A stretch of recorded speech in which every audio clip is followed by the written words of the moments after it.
It is early January and we have a 41-degree sunny day here. So we're going to take some of these frames. Right here we've got a couple of frames that we pulled out of our hive in summer that are full of honey. We're going to pop these into the hive and give the bees a chance to feed on these. So we're going to open this lid. Try and make this kind of quick because it is 41 degrees. Not the warmest day, but the bees should be fine for us to pull out some empty frames of used honey and then replace it with these and then cover it back up and let them keep on their merry way through winter. The lid is off the hive and you can see the bees are intently feeding on some of the bee patties we have in here. They're on top of some of these frames that have some honey in them yet.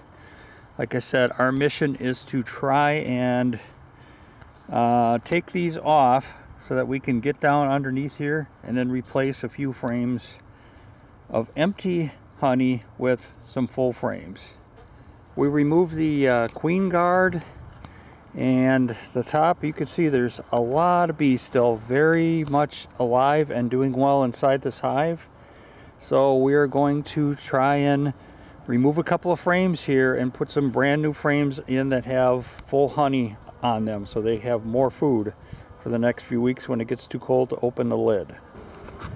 So I've got them back inside the hive. You can see I kind of have this big frame sort of cantilevered in here and leaning against the other ones because it won't fully lay down. But I want the bees to go back down onto the bottom and get off of this big frame. They can go back and start feeding on their honey and get back into place. There are a lot of bees in here, lots and lots of bees. I mean, that's like a full box full of bees, a lot of them. So we're going to try and get them back inside, get them warmed up, make sure they survive. I pulled out this frame from the honey super.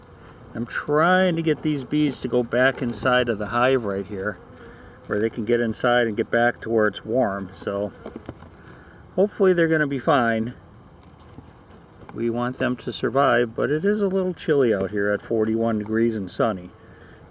They probably are liking the fact that they're outside for just a little bit. Hopefully they're all going to be okay. It's a little chilly, so you don't want them to be out here long. So there they are at the top hole, getting ready to go back in. And now they're filtering into the bottom. Back inside the hive where it's a little warmer. Yeah, some bees sadly didn't make it. That does happen. Now they should be back inside the hive. And they have a couple of full frames of honey to feed on, which should keep them healthy and fed for at least a few more weeks till we can open it up again and give them some more bee patties and other food.